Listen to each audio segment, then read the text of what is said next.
The Mediterranean Sea, the 3rd to the 2nd millennium before Christ. Great books written by the ancients, like the Iliad and the Odyssey, have told tales of courageous leaders, memorable deeds, and glorious cities. Grand civilizations, like those of the Greeks and the Romans which came later, were inspired by these early legendary stories. They recognized in the early heroes their own forefathers. But they would never see the once vibrant and dynamic cities of those tales. They had all been destroyed and abandoned or fallen into millennial slumber. Cities such as Ebla, Troy, or Mycenae existed only in books. But guided by those books, adventurous archaeologists went out and found them, unearthing incredible historical testimony and inestimable treasures. Come with us as we visit these legendary and celebrated places and follow one man's dream as he uncovers civilizations of heroes.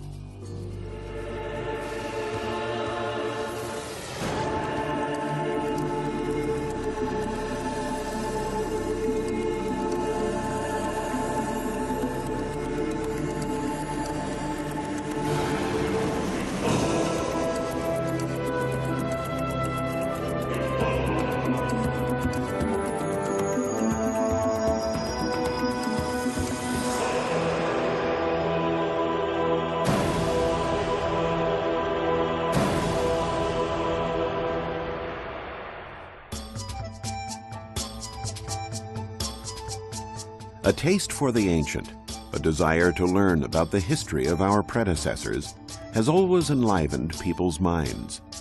The ancient Greeks and Romans also loved to study their forefathers. Their attention was focused on the cultures and cities of the 2nd and 3rd millennia BC.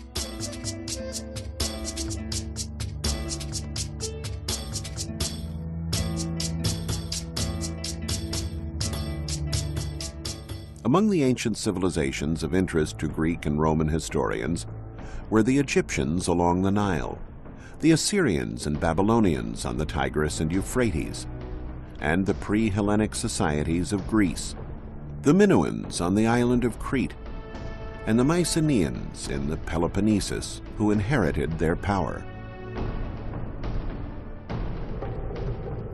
The mystery and allure of Egypt was always a strong attraction. The age of the pharaohs had long faded by the 2nd century BC, but the traces of that glorious past were still to be found everywhere. Inscriptions carved into the columns of temples told of grand deeds.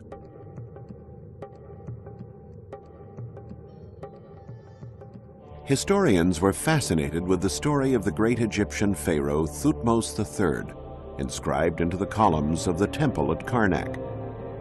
Thutmose had organized a great military campaign to conquer the Near East in the 15th century BC.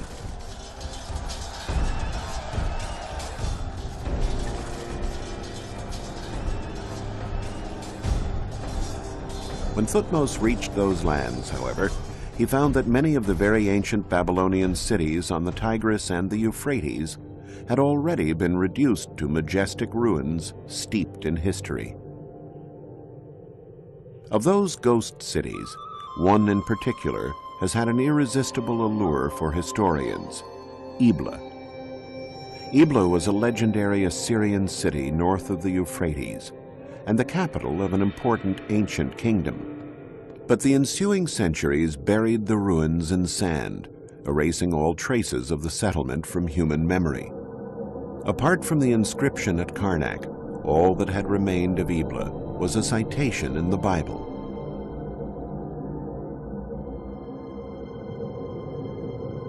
One day, some farmers were out plowing their fields when they came across a magnificent bas-relief.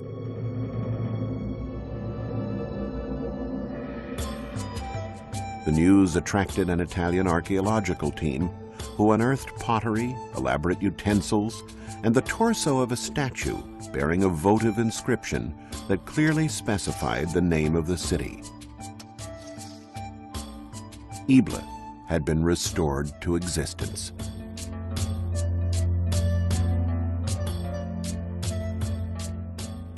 But the most sensational discovery came in 1975, when the Italian team unearthed 17,000 tablets bearing cuneiform text dating back to 2300 BC. Once translated, they were discovered to be commercial treaties and administrative and legal documents. Paradoxically, that immense treasure was preserved through the millennia thanks to a violent act of destruction. Around 2300 BC, the city was attacked and razed to the ground by King Sargon of Akkad.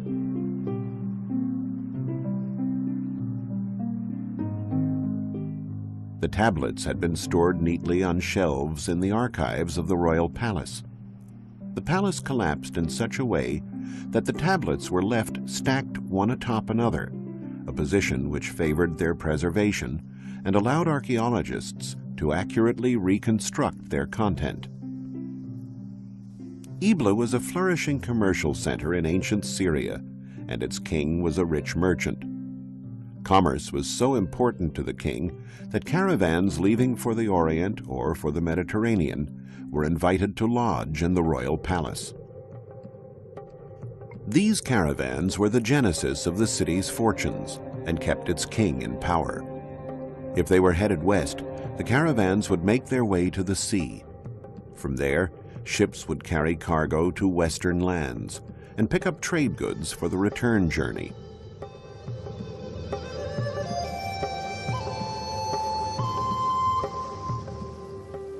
Some of the goods that traded hands included fine pottery and art, but also much-needed metals for weapons and armor. Sailing the Mediterranean at that time, however, was a great risk. Whoever had the biggest ship controlled the seas. And for a long time, it was a population known for acts of piracy who dominated the Mediterranean, the Mycenaeans. Between Mycenaean Greece and the Orient, there was a city that preyed on ships traveling along the Hellespont toward the Black Sea, the legendary Troy. The Mycenaeans fought a war against this city that has captured the imagination of historians and generations of students.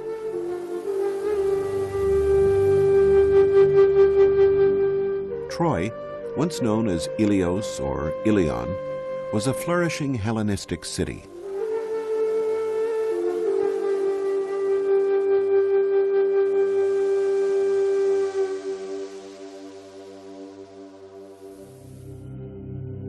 It was also one of the greatest mysteries challenging archaeologists.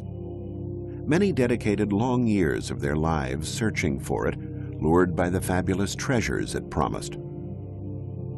But it was not easy to rouse the beautiful Helen, the brave Hector, or King Priam from their slumber. Troy, the city whose siege was described so eloquently in perhaps the world's most famous book, Homer's Iliad, could have been anywhere.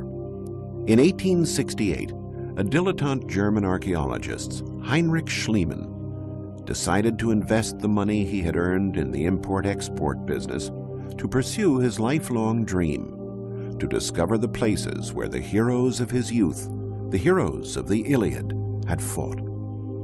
The Iliad was certainly not a scientific treatise. Before being committed to writing around the 5th century BC, it had been handed down through generations by way of oral tradition and referred to events that had happened hundreds of years earlier. Yet Schliemann decided to put his faith in the text. Many archaeologists were hunting for Troy, and they looked for it on this hill, known as Bunarbashi, in an area between the Turkish cities of Çanakkale and Izin. Schliemann, however, was not convinced by that location. He combed the Iliad in search of clues. Homer mentioned two rivers, the Scamander and the Simoentia. The battles among the Homeric heroes took place around a fortified citadel built on a natural rise. They may have been figments of the author's imagination, but Schliemann chose to believe them. This hill, Hisarlik, was quite similar to the Homeric description.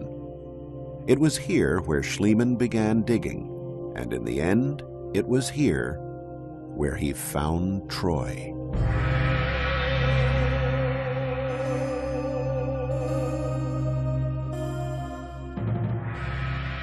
Nine different cities, one built upon the ruins of another, emerged from the excavations. From the second layer, Schliemann discovered amazing treasures, cups and vases, weapons, golden jewelry and buttons. He thought he had found the treasure of Priam. We now know that these jewels did not belong to the Trojan king of the Iliad. Modern archaeology, a science based on rigorous analytical methods far removed from the intuition that guided Schliemann, has dated the objects to several centuries before the Battle of Troy, attributing them to a royal family from the 3rd millennium BC. But for the German archaeologist, the findings were none other than the treasure of Priam. His belief was supported by the evidence of fire in the layer where he found it. And Homer had said that Troy was burned to the ground by the Mycenaeans, who entered the city after a 10-year siege thanks to the stratagem of the Trojan horse, which now stands in replica on the site. Schliemann thought that the Troy attacked by the Mycenaeans was the same fortified city he had excavated, laid out in this plan dating back to the 3rd millennium BC. A city surrounded by walls barely 400 feet in diameter would hardly have stood up to 10 years of siege, nor been able to house Priam's court.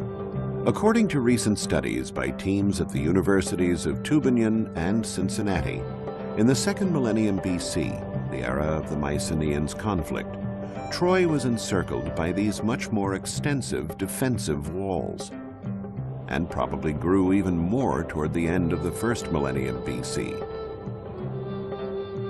Relying on descriptions in the Iliad and taking into account recent archaeological discoveries that have uncovered new portions of the ancient city, we can now relive the legendary Mycenaean siege of Homer's Troy.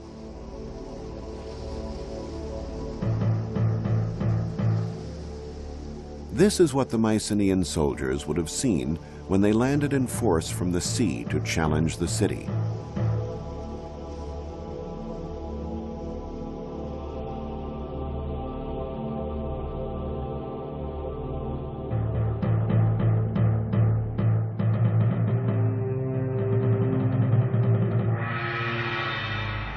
The sight of menacing warships headed for Troy was probably not unusual for King Priam and his people. The 9 layers that were found at this archaeological site correspond to 9 different cities, bearing testimony to the cycles of destruction and rebuilding. We now know that Troy, in addition to being of strategic importance for control of seafaring traffic, was also the foremost producer in its time of finished and semi-finished objects in gold. And so it is no surprise that it attracted the attentions of nearby populations. Conquering Troy meant not only eliminating the taxes it imposed on merchant traffic toward the Black Sea and the Orient, but also the reward of a rich booty. And so it was essentially economic motives that drove the Mycenaeans into Homer's legendary war, while Homer's account of the beautiful Helen and the courage of heroes like Achilles and Hector has richly imbued the event with drama and romanticism. Troy was an extremely wealthy city and appropriately defended, surrounded by massive walls extolled by Homer as being invincible. That's why, after 10 long years of a fruitless siege, the Mycenaeans were forced to come up with the expedient of the wooden horse. Troy was destroyed and rebuilt 9 times, the last time during the Roman epoch. One of the grandest city plans was created by none other than Alexander the Great. The noble deeds of the Trojans against the Mycenaeans were so vivid in the young leader's mind that he made an offering of his armor to the goddess Athena, who was venerated in Troy. In response, the Trojans presented Alexander with armor that they claimed was used during Homer's war. The historians Strabo and Plutarch both reported the anecdote that Alexander the Great always wore that armor into battle, considering it to be a sacred symbol. In the 1800s, it was believed that this fortified city was of medieval origin, so archaeologists never bothered to dig within its walls in search of evidence of ancient civilizations. However, the nature of the location and the massiveness of the walls attracted Schliemann's attention. He had crossed through this area on the Peloponnese on the search for Troy, and was quite struck by these enormous stacked masses located near modern-day Argos. His mind was flooded with the images of the myths of his childhood and the words of Homer, who made mention of only one Mycenaean city girded by walls, the legendary Tiryns, built by the giant Cyclops. Schliemann, inclined to live out the dreams of his youth and to take seriously the contents of ancient books, refused to accept the idea that that gigantic fortress dated back only to the Middle Ages. Those rocks inspired in him legends and myths hailing from the dawn of time. And there was also the Greek historian Pausanias, who confirmed the Homeric accounts about the existence of Tiryns. Pausanias had even gone so far as to compare the grandeur of the fortifications of Tiryns to the pyramids of Egypt. So somewhere near Argos, there still had to be those Cyclopean walls. Such a grandiose monument could not have simply vanished into thin air. And once again, the excavations vindicated Schliemann.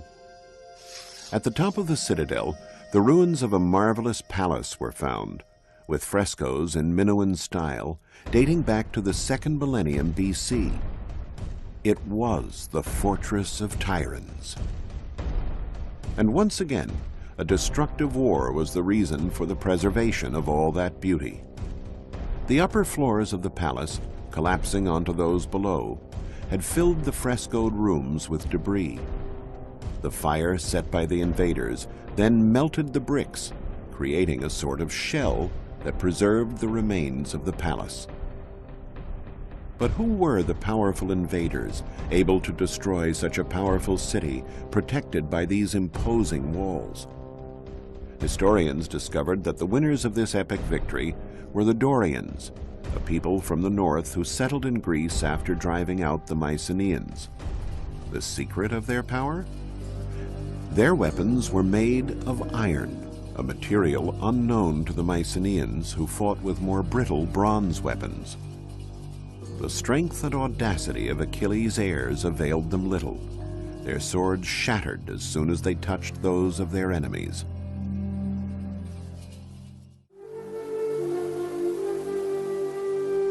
One Mycenaean city stood out above all others, the city that gave its name to the great conquerors of Troy. It was called Mycenae, a city recorded by Homer as having an abundance of gold. Its monumental gate, overlooked by 2 lions, still inspires awe. This was the realm of the great king, the leader of the legendary expedition that destroyed Troy, Agamemnon. The intrigue surrounding a legendary locale has always been a strong stimulus to archaeologists. Where was the tomb of Agamemnon? Had he ever really existed? Had Mycenae's golden riches, recorded by Homer, been spared the ravages of time? Pausanias, in his writings, said that Agamemnon's tomb lay within the walls of Mycenae. But the city was surrounded by 2 sets of walls, an external one that protected the dwellings, and an internal one to protect the royal citadel.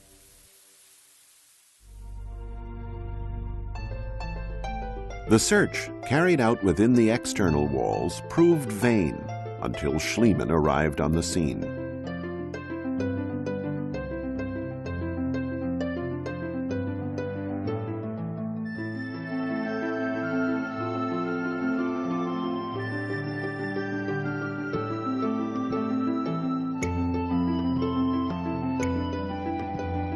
The archaeologist sunk his shovel near the Lion Gate, inside the royal citadel.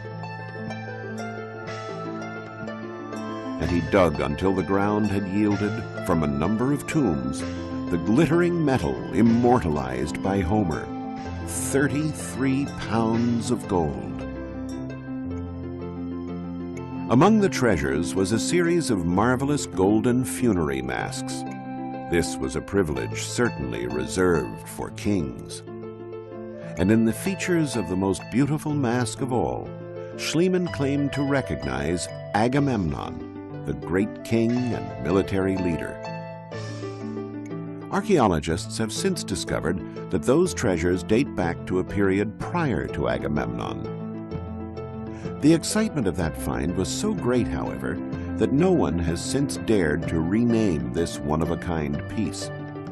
The finely chiseled golden mask is still known to all as the Mask of Agamemnon.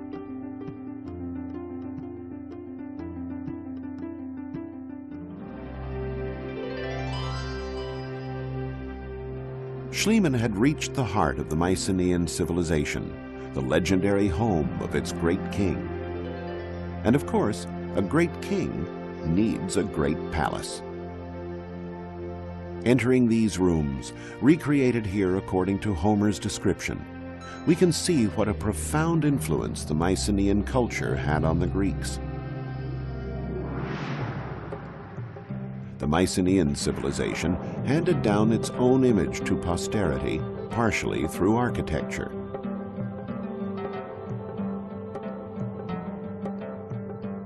This room with the hearth in the center, called a megaron, the heart of the palace, became the model for the most typical of the Greek buildings, the temple. The king's house thus became the house of the gods. Mycenae was a city of which legends were made, as was Tiryns and the incomparable Troy. The legends and the mythic heroes that accompanied them would have remained only that, pure fiction, if not for modern-day heroes like Heinrich Schliemann, men who follow their passions, pursuing a knowledge of humanity that enriches us all. We lay bare the paths of civilizations of heroes that came before, for a better understanding of the possible hero who sleeps within us all.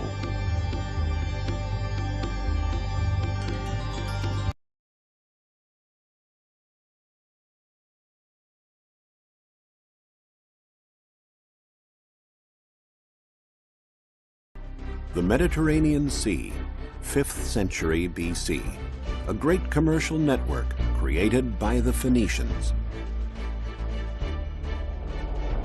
In hundreds of archaeological sites scattered around the Mediterranean, objects are often found that are completely extraneous to local civilizations and cultures.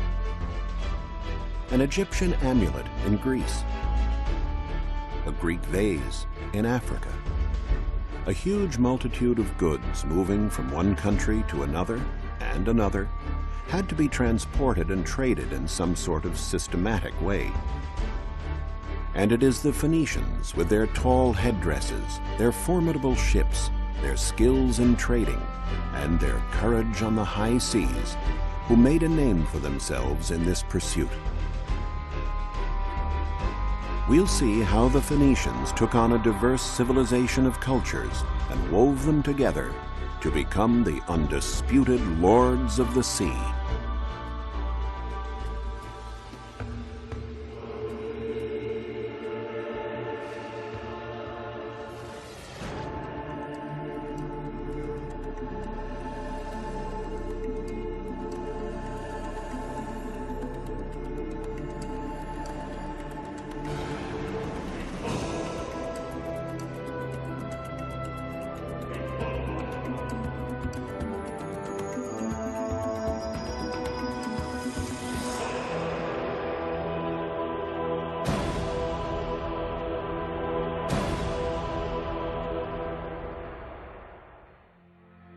The Phoenicians originally came from what is modern-day Lebanon. They were organized into city-states, the most important of which was Tyre, whose magnificent Roman ruins are still standing. The easiest way for Phoenicians to increase their prosperity was by contact with other peoples, and the quickest route to new lands and cultures was the Mediterranean. They soon became outstanding sailors and astute traders, indeed the very best. They learned to recognize products that people wanted to acquire and those they wanted to trade. And they started sailing and trading as far back as the 2nd millennium BC.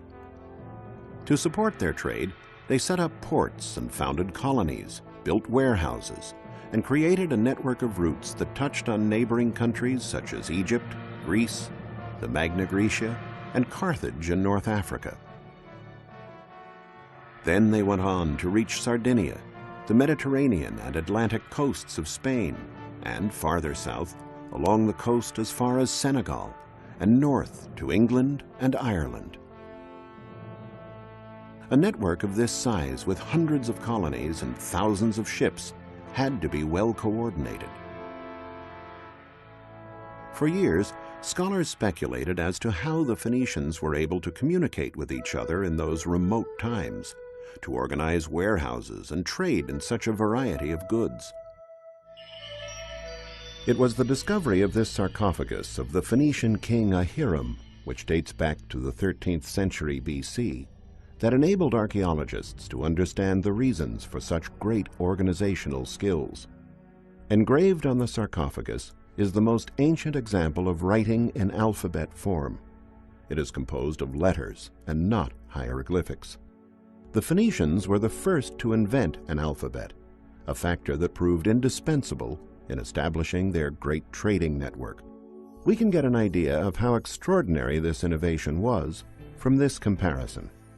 On the right, we see 2 Egyptian hieroglyphics, and on the left, 2 letters from the Phoenician alphabet, an M and an H. By assembling these letters, the reader now didn't have to interpret a concept represented by a hieroglyphic or picture. He had a specific code that always remained the same and had the same meaning for whomever was reading it.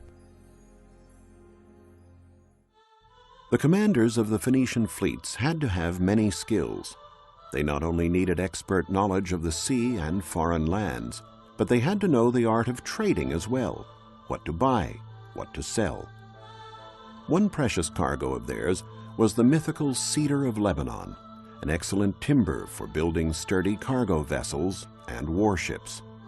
The timber could be bought in Baalbek, situated in the mountains that formed a backdrop to the Phoenician cities in Lebanon. In the Hellenistic period, the city of Baalbek was known as Heliopolis, City of the Sun. By studying the meaning of these swastikas and other evidence, such as the different colors of columns at this site, archaeologists discovered that the enormous temple that dominated the city was dedicated to the sun god, after which the city was named. But why were the columns painted in different colors? The mystery can be solved when the columns are linked to the cardinal points. The dark columns were placed to the west, while the lighter colored columns were set to the east. They were supposed to represent life and death, the rising and setting of the sun. In 60 AD, the cella of the sun god was the most important construction in the entire sacred area, with 54 columns over 60 feet high, more than 6 feet in diameter. Having loaded the trunks of cedar wood onto carts, the traders would return to the coast where their ships awaited them. In the Bible, Ezekiel mentions that the Phoenician city of Byblus, which also lies in Lebanon, was the biggest naval shipyard in ancient times. Crossing the seas was not an easy matter, even with a good ship. This was one of the reasons why help from the gods was sought throughout the Mediterranean.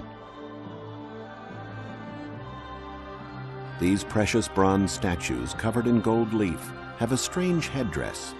It is a libad, which is typical of the Phoenicians. The statues have been found in great quantities in Byblus. They were votive objects used to invoke the favor of the gods. They were found at one of the most important places of worship for the Phoenician religion, the Temple of the Obelisks. In Byblus and other Phoenician cities, the remains of numerous Phoenician cargo ships have been found. The typical ship was 65 feet long and over 16 feet wide, large enough to carry a great deal of the precious cedar, as well as luxurious fabrics dyed with a reddish-purple pigment known as murex. The Phoenicians took their name from these fabrics. Phoenix, Phoenician, comes from the Greek word phoin, or red.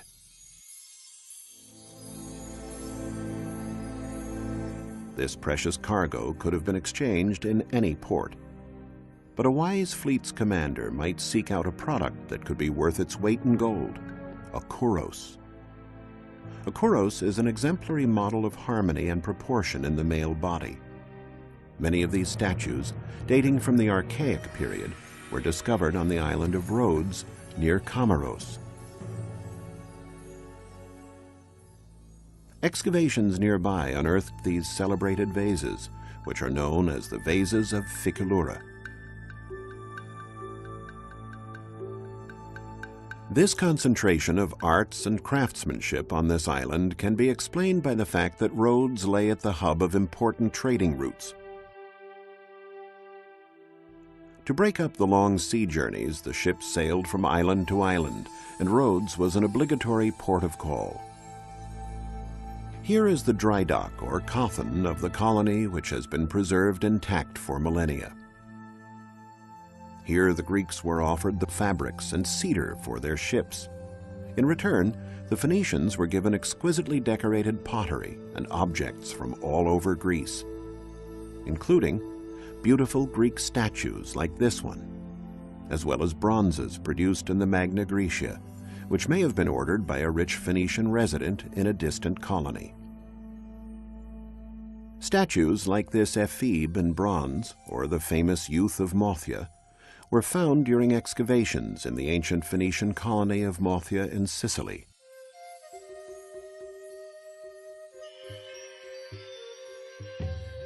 The statues testify to the level of Phoenician trading in the Mediterranean, a veritable cross-cultural exchange. The ship, now loaded with vases, statues, and jewels, continues its journey to the west.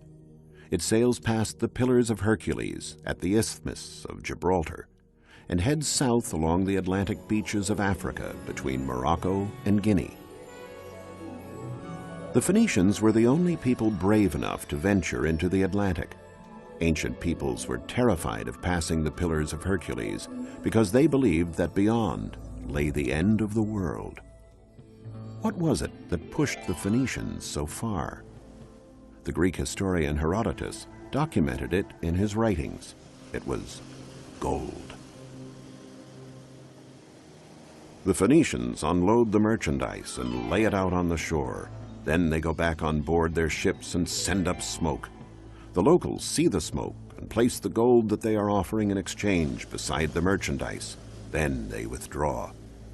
The Phoenicians descend from their ships and examine it. If they calculate that the quantity of gold corresponds to the value of their merchandise, they take it and leave. Otherwise, they go back to their ships and wait until they are satisfied. The African peoples were very taken with the showy Eastern goods and quite indifferent to the yellow metal that was found in such abundance there. This was the great bargain for the Phoenicians, leaving inexpensive pottery and jewelry and setting off again with gold. The ship would now head north. Excavations in England and Ireland have revealed that the Phoenicians reached even these far-off lands. Numerous finds have indicated that in exchange for pottery and jewelry, the northern peoples gave tin, a metal that was in great demand for producing bronze and the other alloys used by the Phoenicians and Greeks. Ireland was the most northerly landing point for Phoenician voyages, and having traded their goods, the sailors could now make the return journey. The trips always held the portent of danger. In the storms of the North Atlantic, the brave commanders would safeguard their ships and cargoes by tying themselves to the bow so that they could see more clearly and avoid the cliffs. It was from there that they gave instructions to the crew. If they were lucky enough to make it through, they would head south to the Phoenician colony of Cadiz. Here the Phoenicians bought iron and paid for it with gold. Then they traveled on to Majorca, and from there to the rich colonies of Sardinia. It's here that an archaeological dig uncovered a gold mine, not a seam or stratum of gold, but a huge array of precious gold jewelry, now on display in the Archaeological Museum in Cagliari.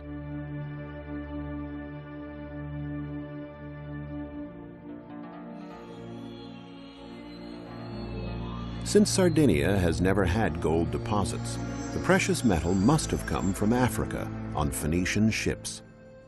In the Sardinian colonies, the Phoenicians themselves worked the gold into the most exclusive forms, modeling it in small molds. Sardinia was the largest producer of Phoenician crafts, especially in the field of glassmaking. They made ointment jars to hold balms and perfumes, necklaces, and characteristic amulets. For centuries, it was believed the Phoenicians invented glass. While science no longer holds with this theory, they definitely were peerless masters in the field of glassmaking. For many years, archaeologists pondered the reason for the ambiguous smile on grinning masks like this one. They also didn't know the reason for the long arms on certain statues. Only after years of research did they find the answers. The masks were used to ward off evil spirits from the tombs. As for the statues, they were related to the more esoteric aspects of Phoenician medicine. They were offered to the gods to invoke a speedy recovery from illness. The affliction to be cured was in the exact spot touched by the hands, almost as if the sick person wanted to remind the gods what needed to be healed.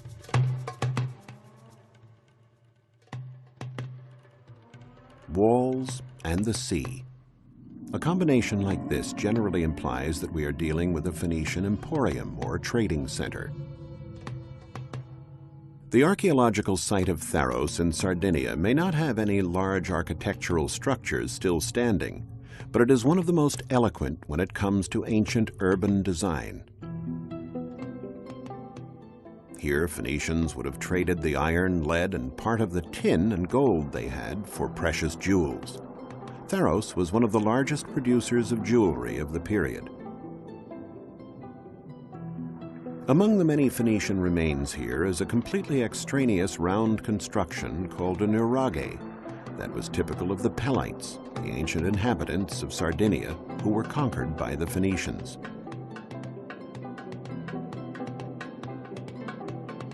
This is how the village would have looked about 3,000 years ago.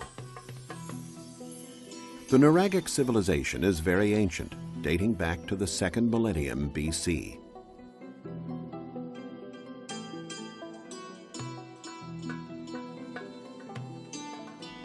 Their settlements were very compact, with narrow winding streets which made it easier to defend the village from enemy incursions. The houses of the ancient Sardinian people were a combination of fortified towers, granaries, workshops, and dwelling places. There was no distinction made between the function of the various constructions. There was only the nuraghe, a unit where productive and family activities were carried out around a fire, the main focus of the house. But what exactly does the word nuraghe mean? It seems to come from the way their dwelling was constructed. In the ancient local language, nur meant mound. As we can see, the walls of the constructions are thicker than the dwelling area. They were built with heavy stones heaped on top of each other without the use of mortar. The constructions reached heights of more than 65 feet without using any lime, and they are indeed mound-like.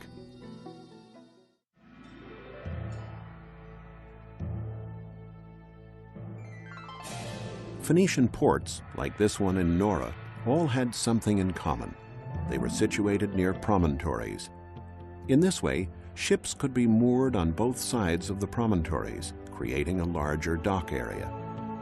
The only thing the Phoenicians looked for was to be able to land quickly, get their business done, and then set sail again. These are the foundations of the Phoenician quarter in Nora. Although it's worlds away from the Romans' concept of living, with the Romans preferring large, orderly quarters equipped with many services and amenities, the Phoenicians did share the Romans' love of thermal baths. The baths here in Nora are decorated with rich mosaics. The theater here is also quite spectacular. Dating from the 2nd century AD, it is one of the most fascinating monuments in all of Sardinia.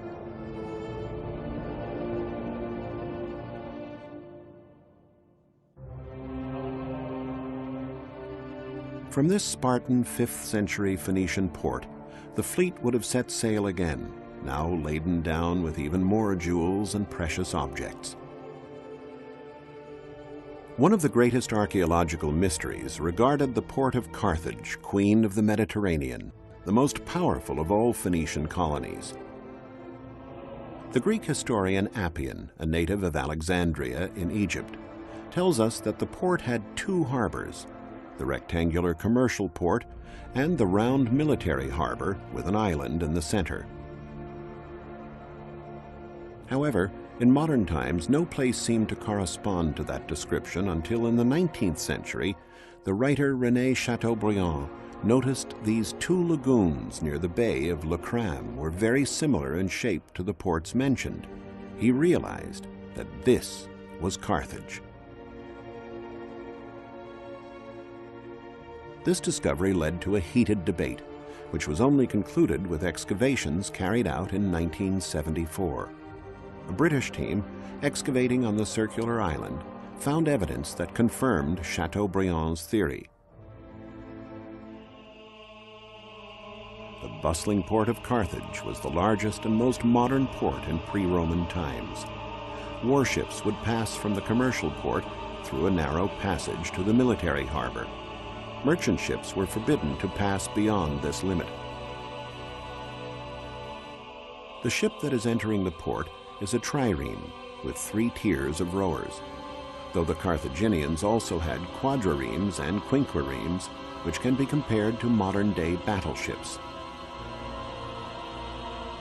All the ships returning from war missions, by which Carthage dominated the Mediterranean and protected Phoenician trading routes, were moored in this port.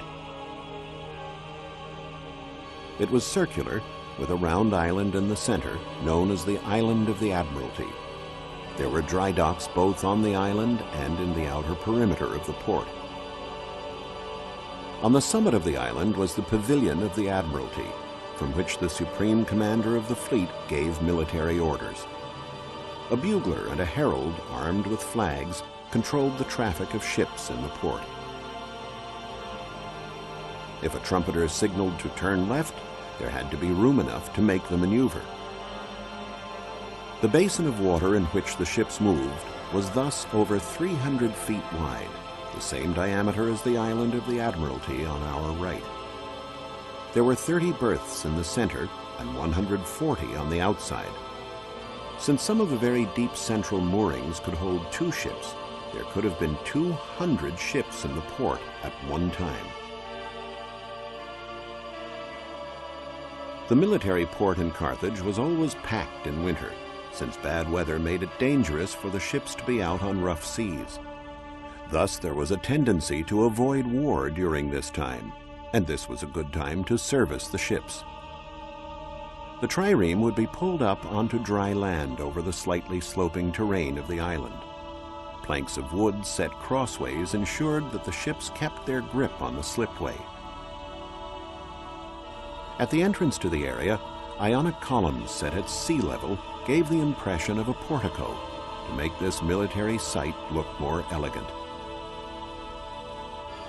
The ships were also given special aesthetic treatment.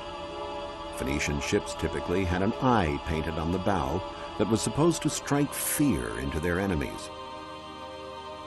A warship differed from a cargo ship in that it had oars and oarsmen that enabled it to move very quickly.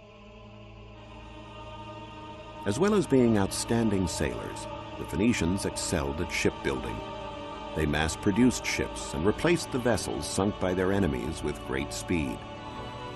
All the parts of the ship were clearly marked by different letters and kept ready for quick assembly. In this way, they could build an entire fleet in a short period of time. The busy commercial part of Carthage, however, was the Bursa, the Acropolis of Carthage.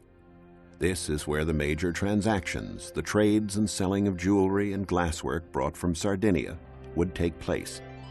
These goods were in great demand in Carthage.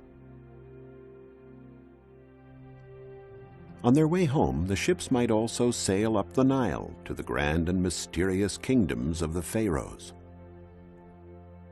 Despite the fact that Egyptians followed the cult of the hereafter, the royalty adored earthly treasures. The Phoenicians would have traded the jewelry from Pharos for linen, a hard-wearing fabric that only the Egyptians knew how to make. This material was indispensable for the robust sails used on Phoenician ships. They might also have purchased rare and exotic goods greatly sought after at the Persian court, namely monkeys and crocodiles. Finally, completing the loop and reaching the town of Tyre, they could sell the exotic animals to the Persians and the linen to their fellow countrymen. They'd be left with gold, silver, and a lot more money than they would have paid for the cedar back in Baalbek. Through their travels and their trading, their ancient wheeling and dealing, the Phoenicians formed links with most of the known world at that time, enabling a variety of peoples to share the best that distant cultures had to offer. The Phoenicians, undisputedly, the master merchants of the Mediterranean.